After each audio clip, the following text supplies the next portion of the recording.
मु कृष्णांशु आपको स्वागत करुच्छे स्टडी प्लाटफर्म स्टडी स्टार्ट को 156 वर्षर कॉलेज 18 वर्षर यूनिवर्सिटी ना को चेंज कर statement union minister Dharmendra Pradhan दवा पर निजस्व मंतव्य था से कहते किंतु दवा पर आपंकर गोटे ओडिशार गोटे डिबेट स्टार्ट हो जाए तबे निश्चित भाव आम से डिबेट रू आम सारांश काढ़ा चेष्टा करा कि किए ठीक किए भूल किंतु ता पूर्व तो रेवेन्सा यूनिवर्सिटी विषय आपको किसी जानवा पड़ो यूनिवर्सिटी कॉलेज विषय किसी जानवा पड़ो जब जानीपारे आप निजस्व मंतव्य केवे देपारे जदि मुझे कहि रेवेन्सा कॉलेज कहि जो देखुंत से जब कह हायर एजुकेशन ऑफ ओडिशा जब फास्ट इंस्टीट्यूशन आपड़ कहे से हूँ रेवेन्सा कॉलेज ठीक अच्छे और रेवेन्सा कॉलेज जो देखुंत से कॉलेज रू जो मैंने बाहरी जो मानकर कह ओडिशा प्रदेश गठन कर हो कि देश को स्वाधीनता देवार हो स्वाधीनता संग्रामी हो सेठू बहुत सारा बाहर शिक्षित बहुत सारा जो गोटे आप कहते आपण मैंने जदि गोटे जगार जन शिक्षा देदेले सी आप समाज को परिवर्तन करे जोटा कि रेवेन्सा कॉलेज अवदान बहुत सारा अच्छी और जो 6टा पिलू नहीं कि बर्तमान 8000 पिला वर्ष को बाहर सफलता पाई आपंकर कारण 156 वर्षर कॉलेज प्रथम कही 18 वर्षर यूनिवर्सिटी 1868 मसीहार कथा ठीक अच्छे जितेबाला रेवेन्सा कॉलेज सृष्टि है जो आप रेवेन्सा कॉलेज देखुं कौन प्रथम रेवेन्सा कॉलेज थी कि ना प्रथम कॉलेज आपंकर कॉलेज ना था कटक कॉलेज बुझा चेष्टा करूँ प्रथम ना था कौन कटक कॉलेज किंतु ये रेवेन्सा कॉलेज है ठीक अच्छे जिते आपंकर सब ओडिशा रे आपंकर लांगुएज प्रॉब्लम था कॉलेज नाला पे बेंगली शिक्षा को असुविधा होता तो आम निजस्व ये गोटे कॉलेज करने से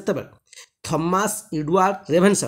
अवदान अतुलनीय ठीक अच्छे जी मु आपंकर से कहीं अच्छी आपंकर विरोध से कथा को जी प्रथम 2 जन कथा शुणा ठीक है धर्मेंद्र प्रधान मंतव्य भी मुझे कहि कहीं से विरोध कर तो थॉमस एडवर्ड रेवेन्सा आपंकर जदि कह अवदान महत्वपूर्ण ठीक अच्छे कारण गोटे एजुकेशनल इंस्टीट्यूशन तो प्रथम से कर जो यूनिवर्सिटी देखुचे जदि से यूनिवर्सिटी विषय में बर्तमान चेंज कथा अच्छी बोली तो चेंज पाई ना आसना जदि न था से यूनिवर्सिटी आप चेंज कर पारे तेणु जड़े जब गठन कर गठन अवदान तो निश्चित रही किंतु से गठन में सब मन रखिथे बहुत जगह आप जिते गुड़िया देखूँ मयूरभंज राजा अवदान आप मैंने अतुलनीय देखिए ठीक अच्छे और यही कॉलेज भी एस्टाब्लीश है ठीक अच्छे मयूरभंज राजा कृष्णचंद्र भोजदेव 20,000 टका से फाइनान्स सपोर्ट करते जो हो पार्ला और मन रखु 20,000 आप भावतु नहीं 10,000 20,000 भावुँ गोटे सालेरी से नुह ठीक अच्छे से 20,000 टका बहुत और जदि मुझे कॉलेज कथा कहि जमी कहली कटक कॉलेज थिला प्रथमे एवं 1878 और 79 ता ना को थॉमस एडवर्ड रेवेन्सा ना कन्वर्ट करागला कहीं ना अवदान अतुलनीय थिला एवं 1878 आप देखले 78 79 रेवेन्सा कॉलेज ना है परमानेंट जो फास्ट जो आप गोटे कौन जमी देखुं बर्तमान रमादेवी यूनिवर्सिटी से प्रथम क्या अंडर थी आप जानते उत्कल यूनिवर्सिटी ना था सेमती ये आपंकर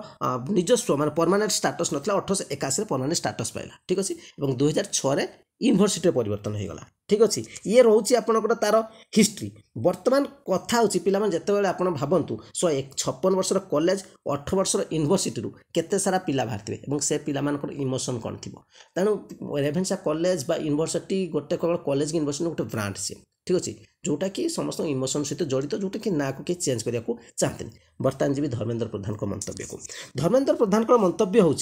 आपण मैंने समस्ते जानते आमको शासन करते इंग्रेज मैंने शासन बहुत भाव में कर सत्य यहाँ कहीं भी नाराज हेबेनि एवं 1866 जो 9 दुर्भिक्ष होता ठीक अच्छे ओडिशार जो मरुड़ी पड़ता से पूर्वर आपंकर जब मुझे से समय ओडिशार प्रशासनिक कमिशन थिले किए ना थॉमस एडिसन रेवेन्सा जे टी रेवेन्सा में कहूँ सर्ट्रे सी जो थे आप देखो जो गोटे मरुड़ी हुए कौन खाद्य ही मिले ठीक अच्छे तो वर्षा ना मरुड़ी हुए आपंकर अमल ही करें जो सिचुएसन होता तार पूर्व अनुमान इंग्रेज सरकार कर एवं जहाँ भी थिला गच्छित जमीक कि आपर ट्रेड चलता ना तो जिनस ये पठेदेले अलग जगह अलग देश को पठेदेले अलग स्टेट को पठेले ये सब जो सिचुएसन होता जदि सर्टेज है से सब जिन को आणिक लोकों पाखे पहुँचार व्यवस्था भी से कर कौन से असुविधा था तार जदि डिटेल्स ना कि तार जदि आप जी डिटेल्स को विकिपीडिया प्रकृत कथा हो कि इंग्रेज सरकार से सबको ठीक भाव में तुले पार ना जो द्वारा शह शह लोक मृत्युवरण पड़ते अब 9 दुर्भिक्ष हिस्ट्री आपने शुणिले आप आखिर लुह आसो तो ये थिला तार हिस्ट्री जोटा कि धर्मेंद्र प्रधान विरोध कर कारण किंतु ता भीतर भी आ गोटे बड़ कथा हो ना पारे ତାଙ୍କର ଭୁଲ ସେଠି ଥାଇପାରେ ଠିକ୍ ଅଛି କିନ୍ତୁ ଥମାସ ଏଡୱାର୍ଡ ରେଭେନ୍ସାଙ୍କର ଗୋଟେ ସବୁ ଭୁଲ ଭିତରେ ଗୋଟେ ଠିକ୍ ଅଛି ତ ଏକା ତ ତାଙ୍କର ଭୁଲ ନଥିବ ଯେ ଆମେ କହୁଛେ ଥମାସ ଯେତେବେଳେ ଥିଲା ଥମାସ ଏଡୱାର୍ଡ ରେଭେନ୍ସାଙ୍କର ସବୁ ଭୁଲ ନଥିବ ତାଙ୍କ ପଦ ଆମେ ଯେମିତି ଏଠି ଗୋଟେ ଦେଖୁଛେ ଜଣେ ଆଇଏସ୍ଟେ ଅଛି ଠିକ୍ ଅଛି ସେ ଆଇଏସ୍ଟେ ତ ସବୁ ଭୁଲ କରୁନି ତା ଉପରେ ଅଛନ୍ତି ପଦ ତ ଯେ ଗୋଟେ ଆଇଏସ୍ ଯେ ଗୋଟେ ଷ୍ଟେଟ୍କୁ ପୁରା ବର୍ବାଦ କରିଦେଲା ଆମେ ସେଇଟା କହିପାରିବାନି ତା ଉପରେ ବି ବହୁତ ସାରା ପ୍ରେସର ଥାଏ ପଲିଟିକାଲ ପ୍ରେସର ଥାଏ ବହୁତ ସାରା ଥାଏ ସେମିତି ସିଚୁଏସନ୍ ସେତେବେଳେ ହେଇଥିଲା ଠିକ୍ ନୁହେଁ କି ଆମେ ଯେଉଁ ଦେଖୁଛେ ଥମାସ ଏଡୱାର୍ଡ ରେଭେନ୍ସାଙ୍କର ହାତରେ ସବୁ କିଛି ଥିଲା ଆମେ ସେଇଆ କହିପାରିବାନି ତ ପ୍ରେସର ବି ଥିଲା କିନ୍ତୁ ସେ ପ୍ରେସର ଭିତରେ ବି ଓଡ଼ିଶା ପାଇଁ ତ ସେ ଭଲ କରୁଛନ୍ତି କାରଣ ଓଡ଼ିଆର ମାନଙ୍କ ପାଇଁ ଗୋଟେ କଲେଜ କରିଥିଲେ ଯେଉଁଟାକି ଦେଖନ୍ତୁ ଜଣେ ଯଦି ଗୋଟେ ଇନଷ୍ଟିଟ୍ୟୁଟ୍ ଏଜୁକେସନାଲ ଇନଷ୍ଟିଟ୍ୟୁଟ୍ କରୁଛି ଅର୍ଥାତ୍ ତାର ଲୋକଙ୍କୁ ସାହାଯ୍ୟ କରିବା ମନୋବୃତ୍ତି ଅଛି ସେତିକି ମନେ ରଖନ୍ତୁ ଜଣେ ଯଦି ଏଜୁକେସନ୍ ପ୍ରୋଭାଇଡ଼ କରୁଛି ନା ସେ ଆପଣଙ୍କୁ ଦେଖନ୍ତୁ ଯେ ଟଙ୍କା ପଇସା ସବୁ କିଛି ଦେଇପାରେ କିନ୍ତୁ ଯେ ଟଙ୍କା ପଇସା ଆପଣ ଦେଉଛି ସେ ଆପଣଙ୍କୁ କଣ୍ଟ୍ରୋଲ କରିବାକୁ ଚାହୁଁଛି ଅର୍ଥାତ୍ ଆପଣଙ୍କୁ ସବୁବେଳେ ନଜର ରଖିବାକୁ ଚାହୁଁଛି ମାନେ ଆପଣଙ୍କ ତା ଅଣ୍ଡରରେ ଚାଲୁ ଚାହୁଁଛି କିନ୍ତୁ ଜଣେ ଯଦି ଏଜୁକେସନ୍ ଆପଣଙ୍କୁ ପ୍ରୋଭାଇଡ଼ କରୁଛି ଏଇଟା ହେଉଛି ସବୁଠୁ ବଡ଼ କଥା ମନେ ରଖନ୍ତୁ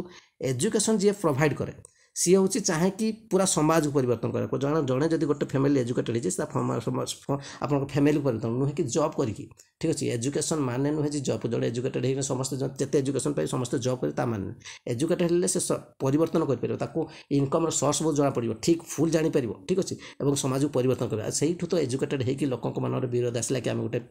निजस्व हूँ प्रदेश करवा ठीक अच्छे ओडिशा गोटे राज्य करवा ठीक अच्छे एवं जदि आम कह आम ओडिया लैंग्वेज गोटे मान्यता देवा देशपाई लड़वा तो से शिखी तेणु आम जदि कह थमास एडवार्ड रेभेन्साଙ୍କର भूल थाई पारे बहुत सारा किंतु गोटे ठीक जोटा कि कॉलेज को गठन करते तेणु जेहेतु सी करते अवदान निश्चित भाव में अच्छी ना अच्छी कौन ना ता बदल ता मान जब बढ़े पारा ताठू बढ़ब ये हूँ कम्प्लीट इतिहास मुझे सर्ट्रे जो बुझा चेष्टा कली भावुचे मैंने बुझीपारे आप मंतव्य निश्चित जनइबे इंडिपेंडेंटली कि नुई कौन पार्टी सपोर्टर नहीं ठीक अच्छे यहाँ एजुकेशनल चैनल एजुकेटेड रिलेटेड नहीं कौन पॉलिटिकल पार्टी आड़ को आपने जी एति अपडेट रैनल प्रथम थर विजिट करते एमती एजुकेशनल रिलेटेड इनफर्मेशन चाहते चैनल सब्सक्राइब कर रखिए लाइक करेंगे शेयर करेंगे थैंक यू।